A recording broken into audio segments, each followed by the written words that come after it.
حضرت حسین کے پاس پیغام آ رہے تھے کوفے سے، چونکہ کوفے کو حضرت علی نے دارالخلافہ بنا لیا تھا اور وہاں سمجھا جاتا تھا کہ حضرت علی کے ہمدرد اور حضرت شیعان علی جنہیں ہم کہیں ان کے ساتھی ہم خیال یہ لوگ ہیں کثرت کے ساتھ، اور وہاں سے اب خطوط کا تانکا شروع ہو گیا، آپ یہاں آئیے، ہم بےتاب ہیں، آپ کا استقبال کریں گے، آپ کے ہاتھ پر بیعت کریں گے، تاکہ یہ جو قیصر و کسریٰ کی سنت شروع ہو رہی ہے اس کو روکا جا سکے۔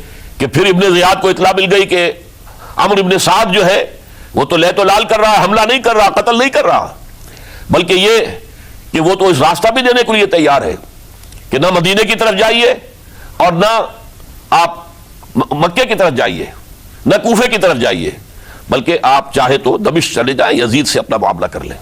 تو سب سے پہلے حضرت عمر رضی اللہ تعالیٰ عنہ کی خلافت اور اس کے چراغ کو بجھانے کے لیے ایران کی طرف سے رد عمل ظاہر ہوا۔ ہرمزان جو ایک بڑا ان کا جرنیل تھا، اس کی سازش اور ابو لولو فیروز کے ذریعے سے حضرت عمر رضی اللہ تعالیٰ عنہ کو شہید کر دیا گیا۔ سمجھا یہ گیا تھا کہ یہ ساری عمارت شاید اسی شخصیت کی بل پر کھڑی ہے، لہذا جب میدان سے حضرت عمر ہٹ جائیں گے تو یہ خلافت کی پوری عمارت جو ہے وہ زمین بوس ہو جائے گی۔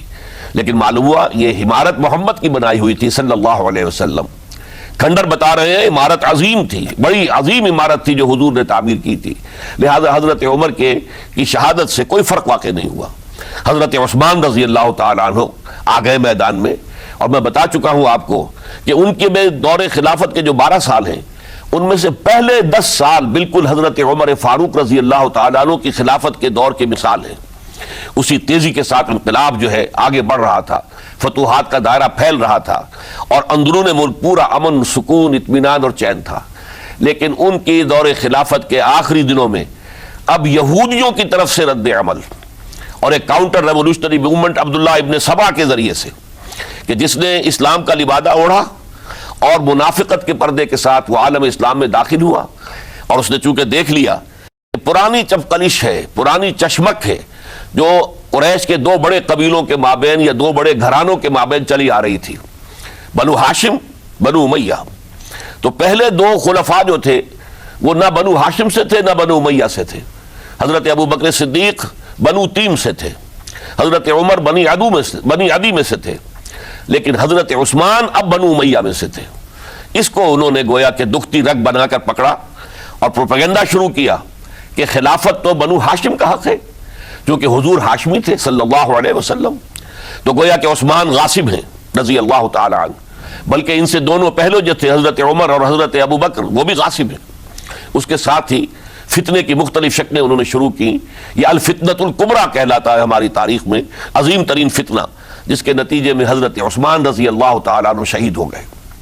اور ان کی شہادت کے بعد اگرچہ خلافت حضرت علی رضی اللہ تعالیٰ عنہ کے ہاتھ میں آئی، لیکن یہ کہ باہمی خانہ جنگی کا وہ سلسلہ شروع ہوا جو حضرت علی کے دور خلافت جو 5 سالوں پر مشتمل ہے، اس کے دوران مسلسل خانہ جنگی رہی۔ ایک طرف شیعان علی تھے، دوسری طرف شیعان عثمان آ گئے، جو حضرت عثمان رضی اللہ تعالیٰ عنہ کے قتل کے قصاص کے مطالبے کو لے کر سامنے آئے۔ جنگ جمل ہوئی، ایک رات میں 10,000 مسلمان شہید ہوئے۔ جنگ صفین میں 74,000 مسلمان شہید ہوئے۔ جنگ نہروان میں پھر 4,000 مسلمان شہید ہوئے۔ یہ شہادتیں جو چل رہی تھی یہ کس لیے چل رہی تھی؟ کہ جو بھی عمارت خلافت کی قائم ہوئی تھی اب اسے قائم رکھا جائے، اغیار کی طرف سے جو سازشیں ہو رہی ہیں، جو حملے ہو رہے ہیں، اسے ختم کرنے کے لیے ان کا مقابلہ کیا جائے۔ تو یہ اور اس کا یہ دور ختم ہوتا ہے حضرت علی کی شہادت پر رضی اللہ تعالی عنہ۔ اور یہ بات نوٹ کر لیجئے کہ حضرت علی کو شہید کرنے والے وہ خارجی تھے، عبد الرحمن ابن ملجم خارجی طبقے سے تعلق رکھتا تھا، جو پہلے حضرت علی کے لشکر میں شامل تھے، لیکن جب حضرت علی نے رضی اللہ تعالی عنہ تحکیم اور ثالثی کی تجویز قبول کر لی تو وہ ناراض ہو گئے کہ اللہ تعالیٰ ہی ہے حاکم اور حکم، ان الحکم الا للہ، یہ انسانوں کو حکم کیوں بنا لیا گیا؟ اور اس میں اتنی شدت اختیار کی کہ وہ علیحدہ ہو گئے، اسی لیے انہیں خوارج کہا گیا۔ انہوں نے رائے یہ قائم کر لی جو مسلمان کبھی کوئی گناہ کبیرہ کا ارتکاب کرے گا وہ کافر قرار پائے گا، جب کافر ہوگا تو گویا کہ مرتد ہے تو واجب القتل، اس کا مال، اس کی عزت سب مباح ہے۔ یہ ہمارا سب سے پہلا گمراہ ترین فرقہ تھا۔ انہی میں سے 3 افراد نے بیٹھ کر اسکیم بنائی کہ یہ تین افراد ایسے ہیں کہ جن کو اگر میدان سے ہٹا دیا جائے تو شاید مسلمانوں کی باہمی خانہ جنگی ختم ہو جائے اور مسلمان پھر کسی ایک خلیفہ پر راضی ہو جائیں. اور یہ تینوں کافر ہیں، معاذ اللہ ثم معاذ اللہ. حضرت علی کافر ہیں، ان کو قتل کرنے کی ذمہ داری عبد الرحمن ابن ملجم نے لی. حضرت معاویہ قاتل ہیں، ان کے لیے کسی اور کو اسائن کیا گیا. عمرو بن العاص قاسم ہیں، ان کے لیے کسی اور کو اسائنمنٹ دی گئی. ہوا یہ کہ حضرت عمرو بن العاص وہ تو اس روز فجر کی نماز میں آئے نہیں، ان کی جگہ جو امام تھا وہ شہید کر دیا گیا. حضرت معاویہ رضی اللہ تعالی عنہ ان پر وار اوچھا پڑا، زخمی تو ہوئے لیکن یہ کہ پھر تندرست ہو گئے. حضرت علی رضی اللہ تعالی عنہ پر بہت کاری وار ہوا اور حضرت علی رضی اللہ تعالی عنہ کی شہادت سن 35 ہجری میں ہو گئی. یہ جو خلافت راشدہ کا اختتام یا تو سن 35 ہجری میں حضرت علی کی شہادت سے سمجھا جائے گا، یا میری ذاتی رائے ہے کہ نہیں، اس میں حضرت حسن کا دور خلافت بھی شامل ہونا چاہیے. حضرت حسن کو کسی نے نامزد نہیں کیا تھا، نہ انہوں نے اپنی امیدواری کے ساتھ اپنی طاقت کے بل پر خلافت حاصل کی تھی، بلکہ حضرت علی سے جب یہ کہا گیا تھا کہ کیا ہم آپ کے بیٹے حسن کے ہاتھ پر بیعت کر لیں، تو انہوں نے فرمایا تھا کہ میں نہ تمہیں روکتا ہوں نہ حکم دیتا ہوں، یہ تمہارا معاملہ ہے، تم جسے مناسب سمجھو اس کے ہاتھ پر بیعت کر لو. حضرت حسن رضی اللہ تعالیٰ عنہ نے جن کے ہاتھ پر جو بیعت ہوئی، تو اب معاملہ یہ ہو گیا کہ امیر معاویہ رضی اللہ تعالیٰ عنہ وہ ایک لشکر لے کر شام سے چلے. حضرت حسن 50,000 آدمیوں کے ساتھ ادھر سے نکلے، لیکن یہ ہے کہ انہیں محسوس ہو گیا تھا کہ میرے ساتھیوں میں ایسا فسادی عنصر بھی موجود ہے جو عبداللہ ابن سبا کے ساتھیوں میں سے، کہ وہ کسی اچھے کام کو پسند نہیں کرتا. لہذا انہوں نے پھر صلح کی پیشکش کی. حضرت معاویہ کو پیغام بھیجا کہ میں مصالحت چاہتا ہوں، بتائیے شرائط کیا ہیں. حضرت معاویہ نے بلینک پیپر بھیج دیا، سادہ کاغذ، کہ آپ جو شرائط چاہیں اس پر لکھ دیں، وہ مجھے قبول ہوں گے. حضرت حسن نے رضی اللہ تعالیٰ عنہ شرائط لکھ دی، حضرت معاویہ نے قبول کر لی. تو حضرت حسن دستبردار ہو گئے خلافت کے دعوے سے، اور اس کے بعد پھر حضرت امیر معاویہ کی خلافت کی بیعت کی گئی. اس سے پہلے انہوں نے خلافت کی بیعت نہیں لی تھی. یہ ہے سن 41 ہجری، اور اسے عام الجماع کہا جاتا ہے، یعنی یہ اختتام ہے مسلمانوں کی خانہ جنگی کے دور کا. پھر جمعیت ایک ہو گئی، پھر عالم اسلام متحد ہو گیا. اب پورا کا پورا عالم اسلام حضرت امیر معاویہ کے زیر خلافت تھا. اور حضرت امیر معاویہ کون ہیں؟ وہ خود ایک صحابی رسول ہیں، جلیل القدر صحابی رسول ہیں. اور آپ کو میں نے کل بھی بتایا تھا کہ حضرت معاویہ رضی اللہ تعالیٰ عنہ کی ایک ہمشیرہ ام حبیبہ رضی اللہ تعالیٰ عنہ حضور کے ازواج مطہرات میں سے ہیں. تو حضور کے گویا کے برادر نسبتی ہوئے. جو چند لوگ جو وحی کے لکھنے پر جو کاتبین وحی جو حضور نے مقرر کیے تھے، ان میں سے ایک حضرت معاویہ بھی ہیں. پھر حضرت معاویہ کے لیے حضور کی دعا ہمیں ملتی ہے، اللہم اجعلہ ہادیا مہدیہ، اے اللہ اسے ہادی ہدایت دینے والا بنا دے اور مہدی بنا دے جو ہدایت یافتہ ہو. تو یہ ان کی شان ہے. اور پھر یہ کہ ان کے زمانے میں جب عالم اسلام متحد ہو گیا، داخلی خلفشار ختم ہو گیا، تو فتوحات کا سلسلہ بھی دوبارہ جاری ہو گیا. حضرت علی رضی اللہ تعالیٰ عنہ کے 5 سالہ دور خلافت میں کوئی توسیع نہیں ہو سکی تھی دارالاسلام کی. کوئی مزید علاقے جو ہیں سلطنت اسلامی میں شامل نہیں کیے جا سکے تھے، اس لیے کہ سارا معاملہ تو داخلی خلفشار کا تھا. وہ جو خانہ جنگی ہو رہی تھی، ایک دوسرے کی تیروں اور تلواروں اور نیزوں سے 1 لاکھ کے قریب مسلمان ختم ہو گئے تھے. تو اندر سے گویا کہ موشن ٹوٹ گیا اس سیلاب کا. تو سیلاب پھر دوبارہ جب امت جمع ہو گئی عام الجماع کے بعد، تو حضرت معاویہ رضی اللہ تعالیٰ عنہ ان کا دور خلافت اب 20 برس ہے. اندازہ کیجئے یہ پورے 20 برس کوئی اندرونی خلفشار نہیں ہوا، کوئی جھگڑا نہیں ہوا، کوئی فساد نہیں ہوا، بلکہ جو فتوحات کا دائرہ تھا شروع ہو گیا. مکرار اور سندھ کے علاقے فتح ہوئے، کابل اور یہ افغانستان کا علاقہ فتح ہوا، ترکستان کے علاقوں کے اندر پیش قدمی ہوئی. ادھر یہ کہ قیصر سلطنت روما کا اس کے مرکزی شہر قسطنطنیہ پر حملہ کیا گیا، جس کے لیے کہ حضور کی حدیث موجود تھی پیشن گوئی کے طور پر، اول جیش یغزو مدینۃ القیصر مغفورون لہم. حضور نے فرمایا تھا کہ جو پہلا لشکر قیصر کے شہر پر حملہ کرے گا تو وہ سب کے سب وہ مغفرت پا جائیں گے، اللہ تعالیٰ ان کی مغفرت فرما دے گا. اگرچہ کامیابی نہیں ہوئی، لیکن اس پیشن گوئی کی وجہ سے آپ کو معلوم ہے کہ حضرت ایوب رضی اللہ تعالی عنہ ان کو بھی اس پیشن گوئی کی وجہ سے، حالانکہ 90 برس سے اوپر عمر تھی، لیکن وہ بھی کہا انہوں نے کہ میں بھی اس میں جانا چاہتا ہوں، چنانچہ اس لشکر میں گئے، وہیں فوت ہوئے۔ بہرحال یہ سارے کارنامے اپنی جگہ پر، امن و امان اپنی جگہ پر، اس کے باوجود اہل سنت والجماعت حضرت معاویہ کے دور خلافت کو خلافت راشدہ میں شامل نہیں سمجھتے۔ اس کی وجہ کیا ہے؟ خلافت راشدہ کی شرط اولین قرآن مجید کے حکم کے مطابق امرہم شورا بینہم، مسلمانوں کے باہمی معاملات باہمی مشورے سے طے پاتے ہیں۔ حضرت ابو بکر صدیق رضی اللہ تعالیٰ عنہ سقیفہ بنی سعدہ کے اندر مشورے کے بعد ان کو منتخب کیا گیا اور ان کے ہاتھ پر بیعت ہوئی۔ حضرت عمر رضی اللہ تعالیٰ عنہ کو حضرت ابو بکر نے مسلمانوں سے مشورہ کر کے پھر نامزد کیا۔ حضرت عثمان کے لیے حضرت عمر رضی اللہ تعالیٰ عنہ نے اپنے جانشین کے لیے 6 افراد پر مشتمل کمیٹی بنا دی، جو بڑے سے بڑے جو اصحاب جو جن کے بارے میں کہا گیا ہے کہ جن کو دنیا ہی میں بشارت دے دی گئی تھی، جو عشرہ مبشرہ میں سے جو باقی تھے، ان کے اوپر مشتمل کمیٹی بنا دی کہ آپ لوگ طے کر لیں اور اپنے سے کسی ایک پر جمع ہو جائیں۔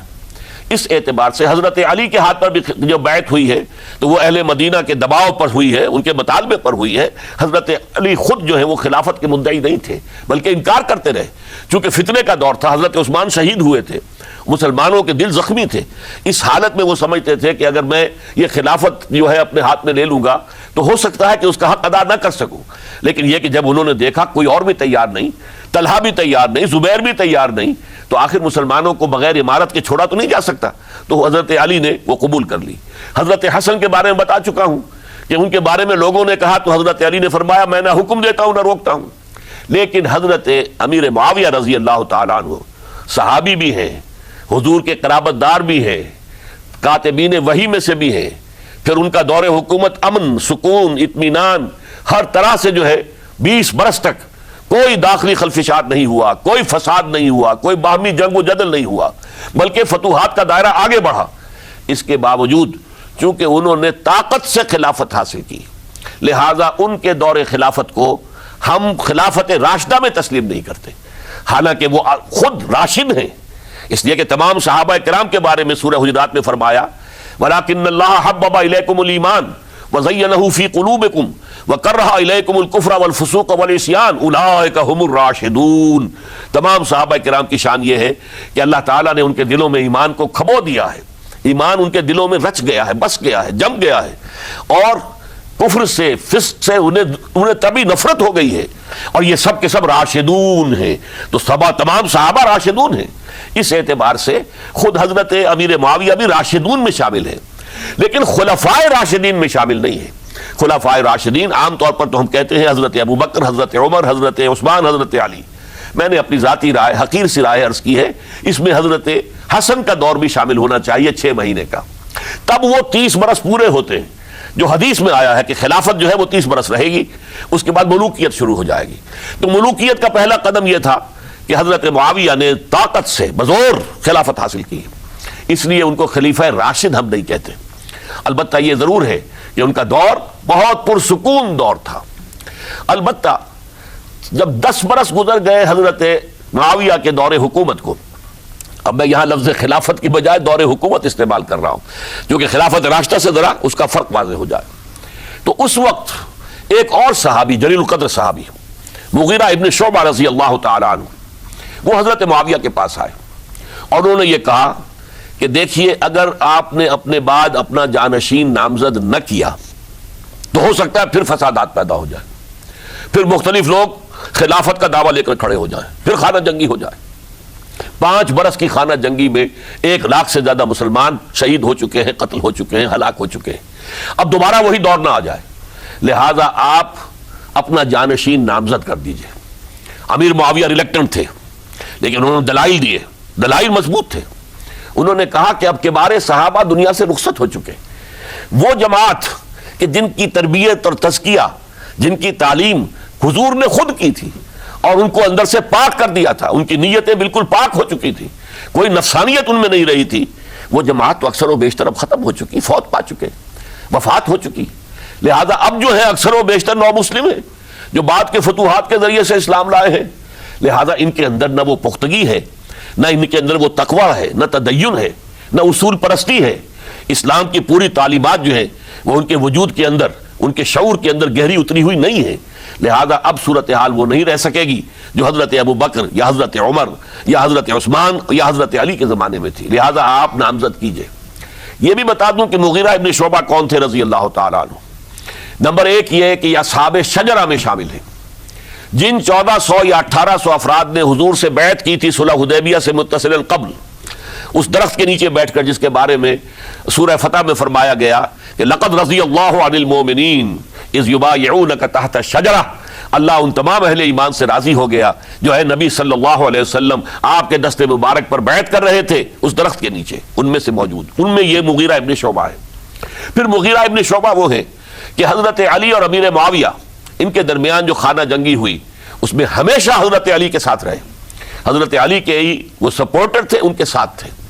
اس پہلو سے اچھی طرح سمجھ لیجئے کہ یہ نہیں ہے کہ وہ در حقیقت کو پہلے سے وہ امیر معاویہ کے ساتھی تھے، نہیں، لیکن اب جو صورتحال وہ دیکھ رہے تھے، جہاں دیدہ انسان تھے، بہت بڑے سیاستدان تھے، جانتے تھے حالات کو، حالات کے نفس پر ان کا ہاتھ تھا، لہذا انہوں نے یہ مشورہ دیا اور پھر امیر معاویہ نے اس مشورے کو قبول کر لیا اور یزید کی ولی عہدی کا اعلان کر دیا۔ یہ بالکل مڈل ہے، حضرت امیر معاویہ کے دور خلافت کا درمیان، یہ 10 سال جب ہو گئے تھے حضرت امیر معاویہ کی خلافت کو یا حکومت کو، تب یہ معاملہ پیش آیا اور یزید کے ہاتھ پر یہ بیعت ولی عہدی تمام جو بھی مختلف گورنرز تھے ان کے ذریعے سے کہہ دیا گیا اپنے اپنے علاقے کے لوگوں سے بیعت لے لو۔ یہ بیعت عام طور پر لوگوں نے کر لی، البتہ 5 شخصیتیں جو بہت نمایاں تھیں انہوں نے اس بیعت سے انکار کیا۔ ان میں کون تھے ذرا نوٹ کیجئے۔ حضرت ابو بکر فوت ہو چکے، ان کے بیٹے عبد الرحمن ابن ابی بکر۔ حضرت عمر فوت ہو چکے، ان کے بیٹے عبداللہ ابن عمر۔ حضرت زبیر فوت ہو چکے، ان کے بیٹے عبداللہ ابن زبیر۔ حضرت عباس فوت ہو چکے، ان کے بیٹے عبداللہ ابن عباس۔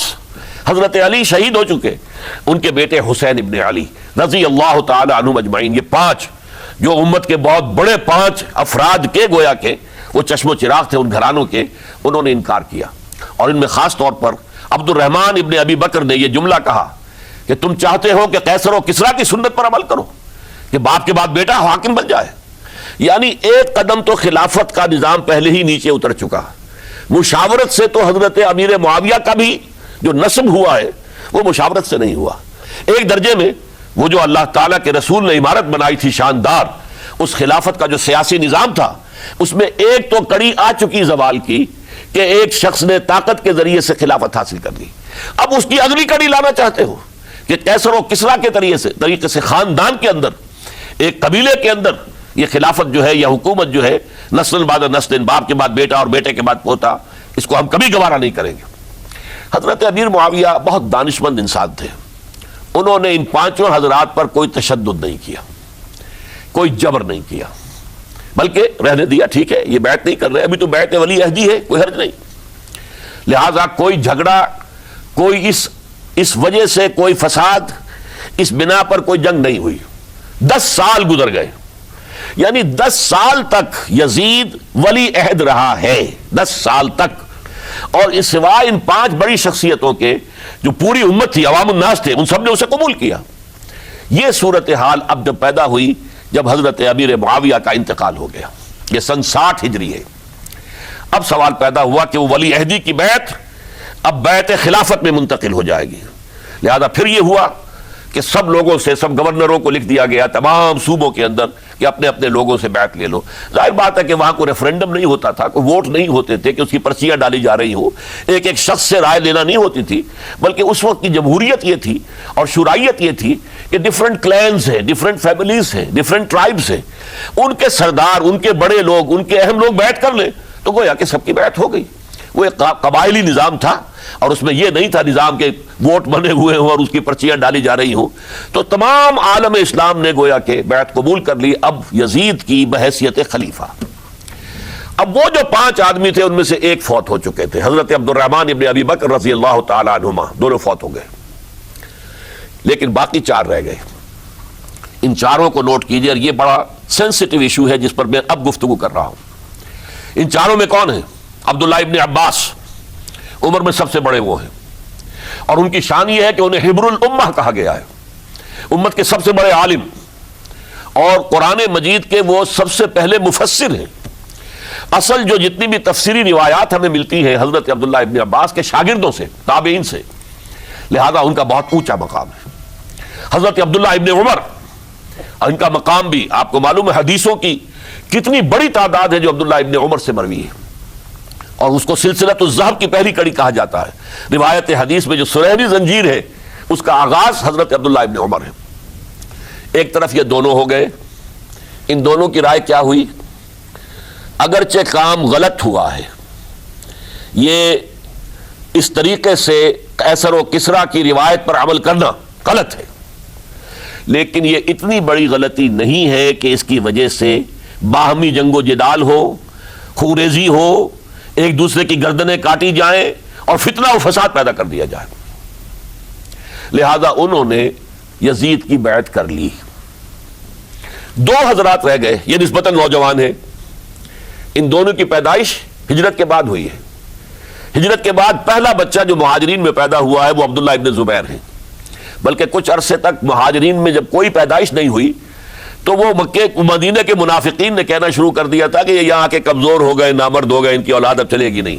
تو عبداللہ ابن زبیر جب پیدا ہوئے، اور آپ کو معلوم ہونا چاہیے وہ حضرت ابوبکر صدیق کے نواسے ہیں، حضرت عائشہ صدیقہ کی ہمشیرہ حضرت اسماء کے بیٹے ہیں عبداللہ ابن زبیر، اور زبیر بہت شجاع، بہت ہی بہادر انسان تھے۔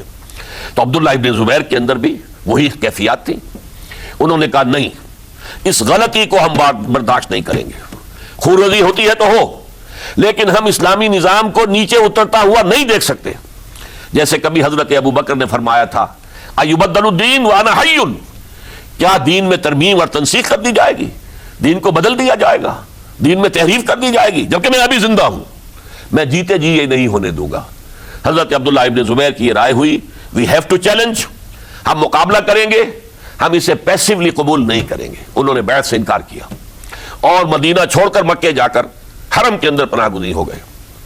یہی معاملہ حضرت حسین ابن علی رضی اللہ تعالی عنہما کا تھا، وہ بھی نہایت شجاع، نہایت جری، نہایت بہادر۔ انہوں نے بھی کہا کہ یہ غلط قیصر و کسریٰ کی روایت جو شروع ہو رہی ہے اسے ہم نے ریزسٹ کرنا ہے اور اسے ہم آگے نہیں چلنے دیں گے۔ ان پر بھی جب دباؤ ڈالا گیا کہ بیعت کرو تو وہ کچھ وقت مانگ کر کہ دیکھیے میں ایسا شخص نہیں ہوں کہ تنہائی میں علیحدہ کمرے میں بیٹھ کر بیعت کروں، جب عمومی بیعت لوگے تم سب سے تو میں بھی آ جاؤں گا، اس وقت لوگ فیصلہ کریں گے۔ تو بس اس وجہ سے پھر وہ گورنر جو تھا اس وقت مدینے کا، اسے اجازت لے کر آ گئے اور راتوں رات وہاں سے نکل کر وہ بھی مکے پہنچ گئے۔ تو اب یہ چار جو ہیں دو گروہوں میں تقسیم ہو گئے، 2+2۔ دو کی رائے یہ ہوئی کہ بات غلط ہے، لیکن اس کی بنا پر خوریزی، جنگ و جدال، جنگ آپس میں خوریزی کرنا یہ صحیح نہیں ہے، بلکہ مصلحت اس میں ہے کہ اس کو قبول کر لیا جائے۔ پھر اللہ تعالیٰ کو بہتر حالات پیدا کرے گا اس کے ذریعے سے، تعلیم کے ذریعے، تلقین کے ذریعے سے۔ جیسے نبی اکرم صلی اللہ علیہ وسلم نے اتنا عظیم انقلاب برپا کیا تھا، ہم کوشش کریں گے کہ نظام حکومت کی اصلاح ہو جائے، لیکن اس وقت اگر ہم اڑ گئے تو پھر گویا کہ خوریزی اور فساد اور باہمی جو جنگ ہے وہ شروع ہو جائے گی۔ اور دو حضرات کی رائے ہوئی کہ نہیں، ہمیں ہر صورت میں ریزسٹ کرنا ہے، خوریزی ہوتی ہے تو ہو، ہمیں جانیں دینی پڑتی ہے تو دیں گے، ہم شہادت قبول کریں گے، لیکن اس غلطی کو قبول نہیں کر سکتے۔ تو میں اس کے لیے عرض کر رہا ہوں، یہ تیسری شہادتوں کا جو دور شروع ہوا ہے، پہلا شہادتوں کا دور حضور کا دور، دین کو قائم کرنے کی جد و جہد میں جنہوں نے جانیں دی ہیں۔ دوسرا دور اس دین کے خلاف جو کاؤنٹر ریولوشنری موومنٹس آئی ہیں ان کو رفع کرنے کے لیے جانے دینا۔ ہزاروں صحابہ کی جانیں اس میں بھی گئی ہیں، وہ سیلمہ ابن کذاب ہو یا مانعین زکوٰۃ ہو، ان کے خلاف جو جہاد ہوا۔ پھر ظاہر بات ہے کہ حضرت عثمان رضی اللہ تعالیٰ عنہ کے بعد جو فساد ہوا، وہ شہادتیں کیا تھی؟ اس دین کے نظام کو قائم رکھنے کے لیے، انٹیکٹ رہے، دشمن اس کے اندر رکھنے ڈالنے میں کامیاب نہ ہو جائے۔ اب تیسرا دور وہ آ رہا ہے کہ جب کہ داخلی طور پر اس نظام خلافت کے اندر زوال شروع ہو رہا ہے، اس زوال کو روکنے کے لیے کہ وہ اپنی اصل جو خلافت کا نظام اللہ نے اور اس کے رسول نے دیا ہے اس کی بنیاد پر قائم رہے، لہذا ہم ریزسٹ کریں گے اس تبدیلی کو اور میدان میں آ کر مقابلہ کریں گے۔ یہ حضرت عبداللہ ابن زبیر رضی اللہ تعالی عنہما اور حسین ابن علی رضی اللہ تعالی عنہما، اب ان دونوں میں ایک اختلاف ہوا۔ حضرت عبداللہ ابن زبیر کی رائے یہ تھی کہ یہ مکہ ہے، یہ اللہ کا گھر ہے، یہ حرم ہے، اور یہاں کے لوگ بہت سے برے اثرات سے ابھی تک بچے ہوئے ہیں، پاک ہیں، لہذا ہمیں یہاں رہنا چاہیے. اس کو مرکز بنا کر ظاہر بات ہے اسی مکے سے محمد الرسول اللہ صلی اللہ علیہ وسلم نے دعوت شروع کی تھی, وہیں سے وہ پھیل کر جو ہے ایک عظیم انقلاب کی شکل اس نے اختیار کی تھی, ایک عظیم مملکت جو ہے حضور چھوڑ کر گئے تھے. تو ہمیں مکے میں رہ کر ہی اپنی تحریک شروع کرنی چاہیے. لیکن ادھر حضرت علی کے پاس پیغام آ رہے تھے کوفے سے. کوفہ چونکہ حضرت حسین کے پاس پیغام آ رہے تھے کوفے سے, چونکہ کوفے کو حضرت علی نے دارالخلافہ بنا لیا تھا, اور وہاں سمجھا جاتا تھا کہ حضرت علی کے ہمدرد اور حضرت شیعان علی جنہیں ہم کہیں, ان کے ساتھی ہم خیال یہ لوگ ہیں کثرت کے ساتھ. اور وہاں سے اب خطوط کا تانکا شروع ہو گیا, آپ یہاں آئیے, ہم بےتاب ہیں, آپ کا استقبال کریں گے, آپ کے ہاتھ پر بیعت کریں گے, تاکہ یہ جو قیصر و کسریٰ کی سنت شروع ہو رہی ہے اس کو روکا جا سکے. وہ تانتا بنا ہوا ہے خطوط کا. تو حضرت حسین رضی اللہ تعالیٰ عنہ نے فیصلہ کر لیا کہ میں کوفے جاؤں گا. حضرت زبیر روکتے رہ گئے کہ نہیں, کوفیوں پر اعتماد نہ کیجئے, یہ زبانی کلامی ساتھ دیتے ہیں, جب ڈنڈا چلتا ہے تو پھر یہ ہٹ جاتے ہیں میدان سے, ان پر اعتماد نہ کریں آپ. لہٰذا یہی مکے میں رہیے اور ہم دونوں مل کر ایک بڑی طاقت بن جائیں گے. اور یہ مکہ جو ہے ہمارے لیے حصار ہے, یہ ہمارے لیے پناہ گاہ ہے, یہاں سے اس دعوت کا آغاز کیا جائے. اب یہ افسوس ہے اسے اللہ کی مشیت سمجھا جائے, اللہ کی مرضی ہے, جو کچھ ہوتا ہے وہ تو بے اذن رب ہوتا ہے. اللہ اپنی مصلحتوں سے ہم سے زیادہ واقف ہے, ہم تو نہیں سمجھ سکتے. حضرت حسین نے فیصلہ کیا اور ڈٹ گئے اس فیصلے پر کہ میں کوفے جاؤں گا. اب یہ بھی بات قرآن مجید میں آیا ہے, حضور سے خطاب کر کے فرمایا گیا فَإِذَا عَزَمْتَ فَتَوَكَّلْ عَلَى اللَّهِ, جب ایک مرتبہ آپ ایک ارادہ کر لیں تو پھر اللہ پر توکل کیجئے. پھر یہ نہیں کہ کبھی آگے کبھی پیچھے جاؤں یا نہ جاؤں, یہ نہیں, یہ تردد یہ نہیں, بلکہ یہ کہ ایک فیصلہ کر کے ڈٹ جائیے, اس لیے کہ جو بھی نتیجہ ہے وہ تو اللہ کے ہاتھ میں ہے. لہذا اللہ پر توکل کیجئے. فَإِذَا عَزَمْتَ فَتَوَكَّلْ عَلَى اللَّهِ. لہذا سب نے سمجھایا حضرت حسین کو کہ آپ کوفے نہ جائیں. سمجھانے والوں میں حضرت عمر بھی تھے رضی اللہ, حضرت عبداللہ ابن عمر بھی تھے رضی اللہ تعالیٰ عنہ. اگرچہ کوئی قرابت داری جو ہے قریبی نہیں تھی, لیکن بہرحال امت کی ایک شخصیت, عظیم شخصیت تھے. سمجھانے میں سب سے زیادہ زور صرف کیا ہے حضرت عبداللہ ابن عباس نے رضی اللہ تعالیٰ عنہما. اور حضرت عبداللہ ابن عباس کون ہیں؟ ایک رشتے سے حضرت حسین کے چچا ہیں, ایک رشتے سے حضرت حسین کے نانا ہیں. کیوں؟ حضرت علی اور حضرت عبداللہ ابن عباس چچا زاد بھائی ہیں. عباس کے بیٹے, ابو طالب کے بیٹے, عباس اور ابو طالب بھائی ہیں. تو یہ فرسٹ کزن تھے حضرت علی اور عبداللہ ابن عباس رضی اللہ تعالیٰ عنہ. لہذا انہوں نے جب کہا تو گویا کہ ایک چچا ایک بزرگ سمجھا رہا ہے.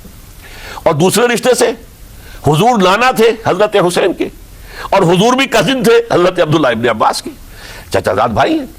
اس حوالے سے سمجھ لیجئے کہ حضور کے کزن نانا کے درجے میں آ گئے. تو یہ دو رشتے تھے حضرت عبداللہ ابن عباس کے, اور انہوں نے بڑی الہا و زاری کے ساتھ, بڑی اپنے مقام سے نیچے اتر کر خوشامد کی ہے.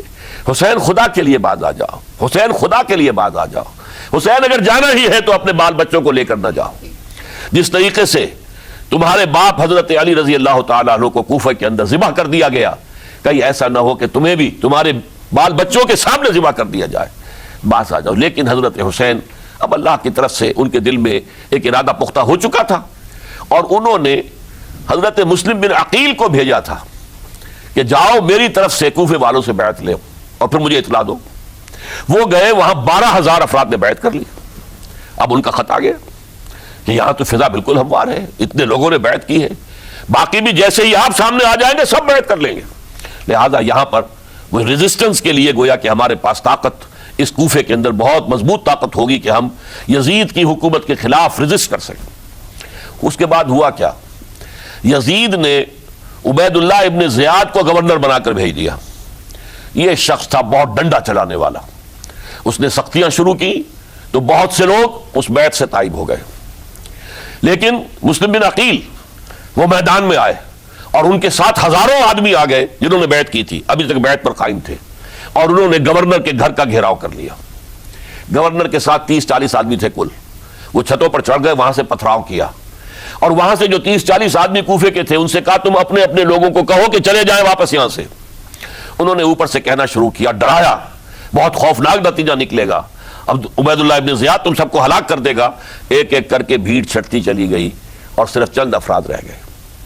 اور اس کے نتیجے میں حضرت مسلم بن عقیل شہید کر دیے گئے، بلکہ ایک شخص حانی نے انہیں پناہ دی تھی کوفے میں، ان کو بھی قتل کر دیا گیا، شہید کر دیا گیا۔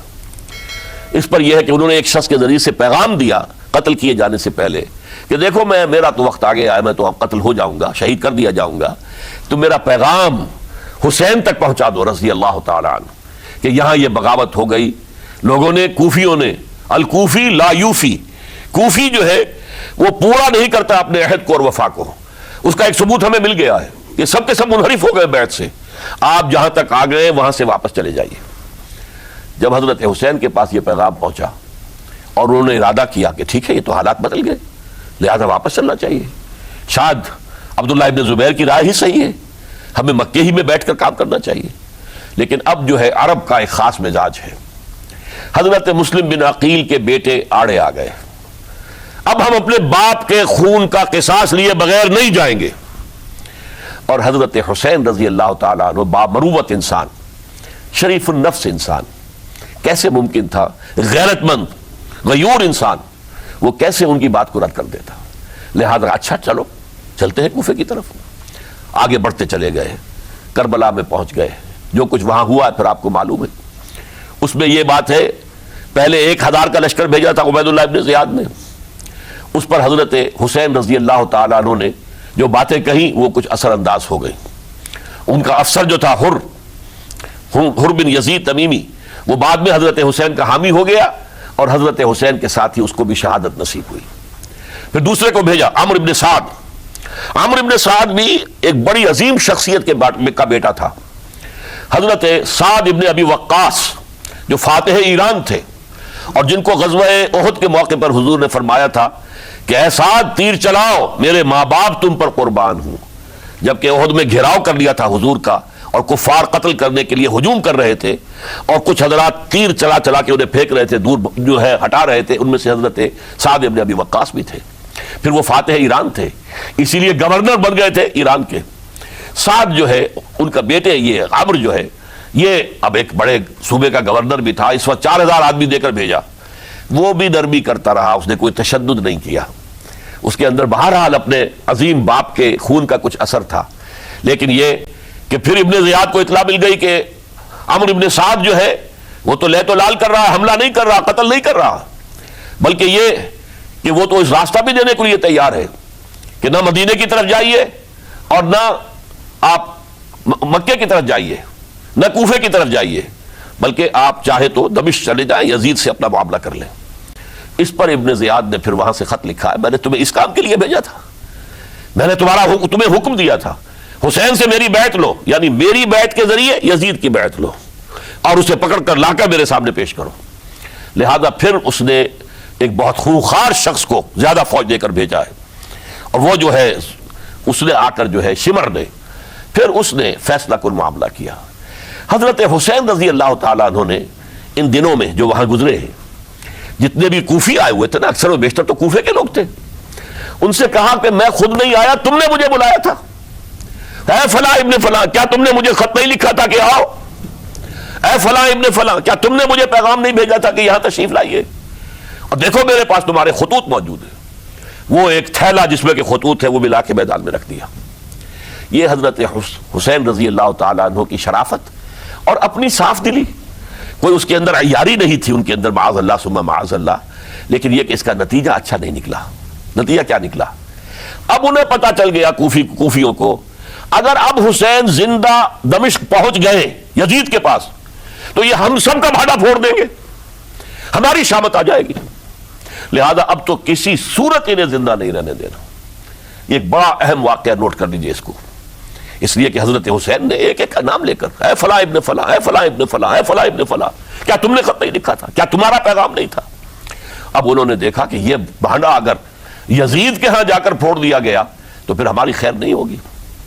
یہی وجہ ہے حضرت حسین کو شہید کرنے کے بعد، یہ نوٹ کر لیجئے، 72 آدمی تھے کل، جس کو کہہ لیں لشکر حضرت حسین کا رضی اللہ تعالیٰ عنہ، ان میں سے 20 خاندان بنی ہاشم کے چشم و چراغ تھے، وہ بڑی بہادری سے لڑے ہیں، بڑی بہادری سے لڑے، ایک ایک نے لڑ کر جان دی ہے، بہت سو کو مارا ہے۔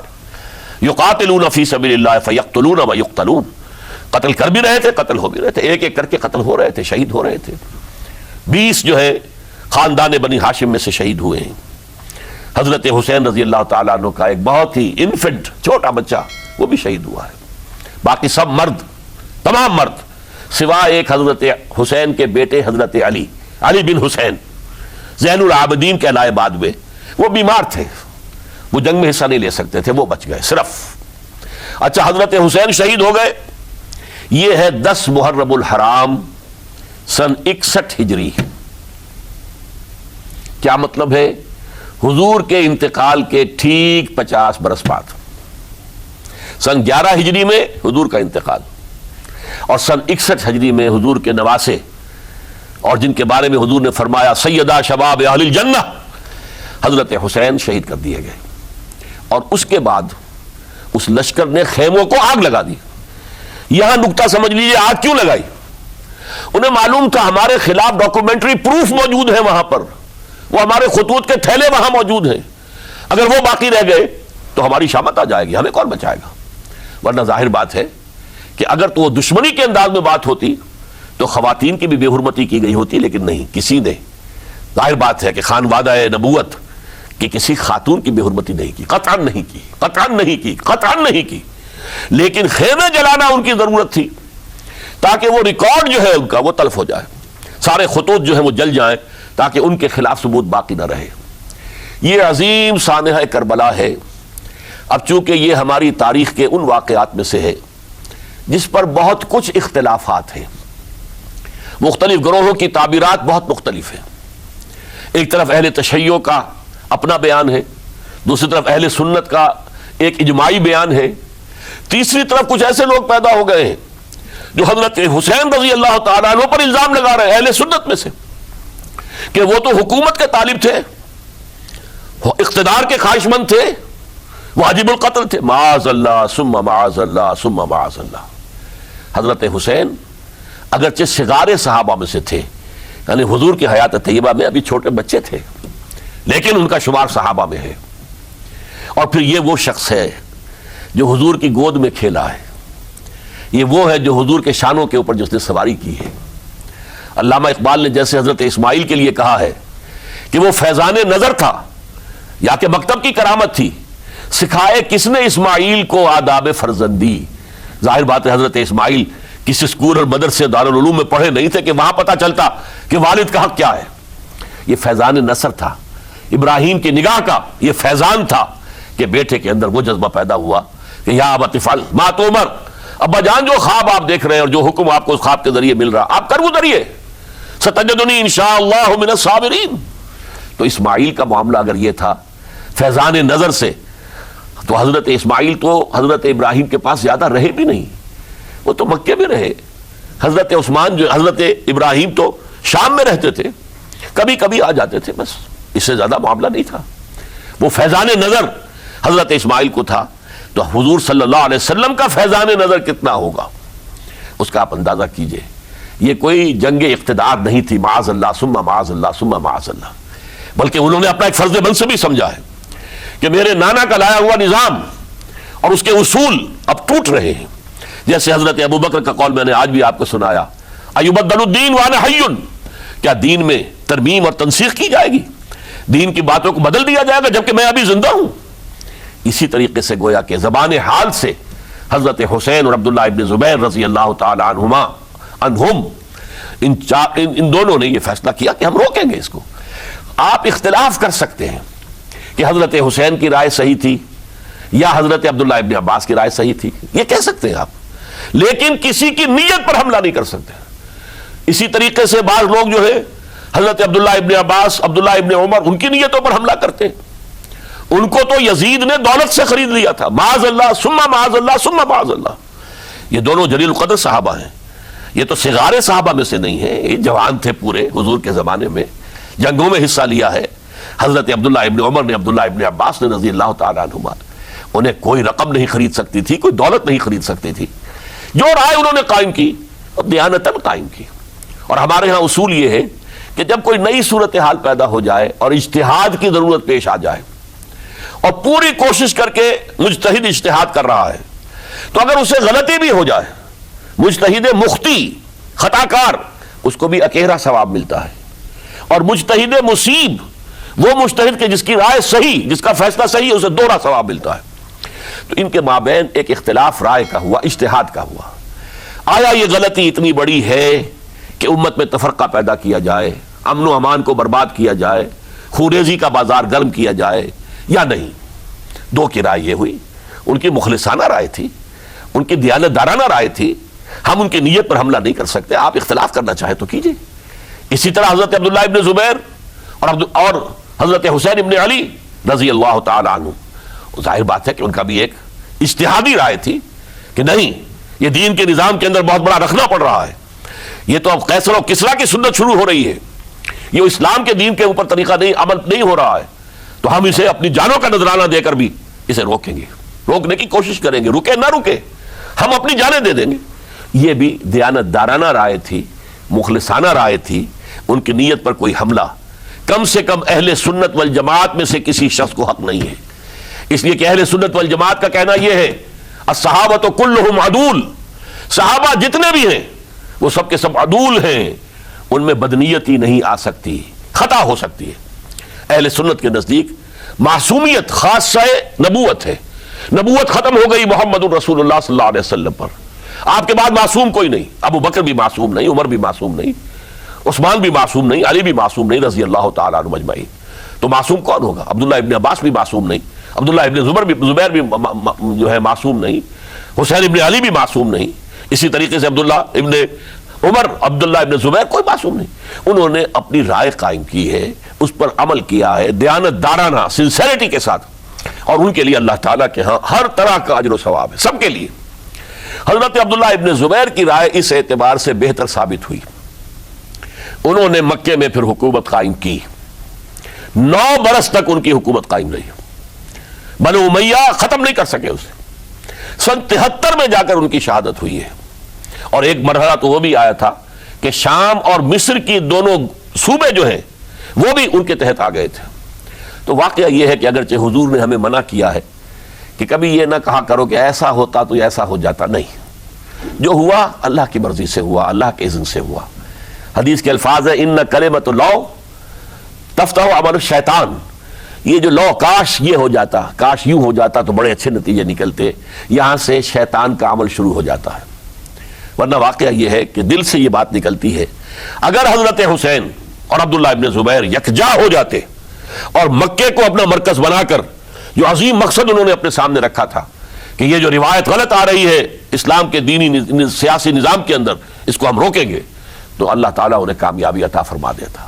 لیکن یہ پھر ہم کہیں گے ما شاء اللہ کان وما لم یشاء لم یکن، جو اللہ نے چاہا وہ ہوا، اور جو اللہ نے نہیں چاہا وہ نہیں ہوا۔ حضرت حسین کو وہ عظیم شہادت اللہ نے دینی تھی، وہ اونچا مقام عطا کرنا تھا، اور پھر ان کی عظیمت، ان کا صبر، ان کا ثبات، ان کا استقلال، معلوم ہوا کہ اللہ تعالیٰ نے انسانوں کے اندر کتنی کچھ طاقت رکھی ہوئی ہے اور کتنی کچھ صلاحیتیں اللہ نے ودیعت کی ہیں، وہ جس طرح ڈٹے رہے، کھڑے رہے۔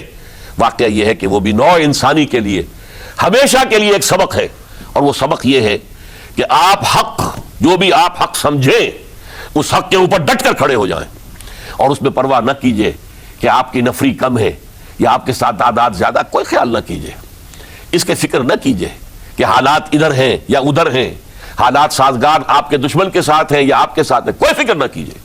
حق حق ہے، اس کا ساتھ دینا لازم ہے، اس کے لیے جان دے دینا یہ سب سے بڑی کامیابی ہے۔ وَلَا تَقُولُوا لِمَن يُقْتَلُ فِي سَبِيلِ اللَّهِ أَمْوَاتٌ، ہرگز نہ کہنا ان کو جو اللہ کی راہ میں قتل ہو جائیں کہ وہ مردہ ہیں، بل احیاء، وہ تو زندہ ہیں، وَلَٰكِن لَا تَشْعُرُونَ، تمہیں شعور نہیں ہے۔ وَلَنَبْلُوَنَّكُمْ، اب یہ تمام مسلمانوں سے خطاب ہو رہا ہے، ہم تمہیں لازماً آزمائیں گے، بِشَيْءٍ مِّنَ الْخَوْفِ، خوف سے، وَالْجُوعِ، اور بھوک اور فقر و فاقے سے۔ حضرت حسین اور ان کے ساتھیوں کو پیاس کے ذریعے سے آزمایا گیا ہے، حالانکہ دریا دور نہیں ہے لیکن پانی بند کر دیا گیا، کیسی کیسی شدت اور کیسے کیسے سخت حالات کا سامنا کیا، لیکن جھکے نہیں، گردن نہیں جھکی، ڈٹے رہے اپنے موقف کے اوپر۔ وَلَنَبْلُوَنَّكُمْ بِشَيْءٍ مِّنَ الْخَوْفِ وَالْجُوعِ وَنَقْصٍ مِّنَ الْأَمْوَالِ وَالْأَنفُسِ وَالثَّمَرَاتِ، اور ہم تمہیں جانی اور مالی نقصانات کے ذریعے سے آزمائیں گے۔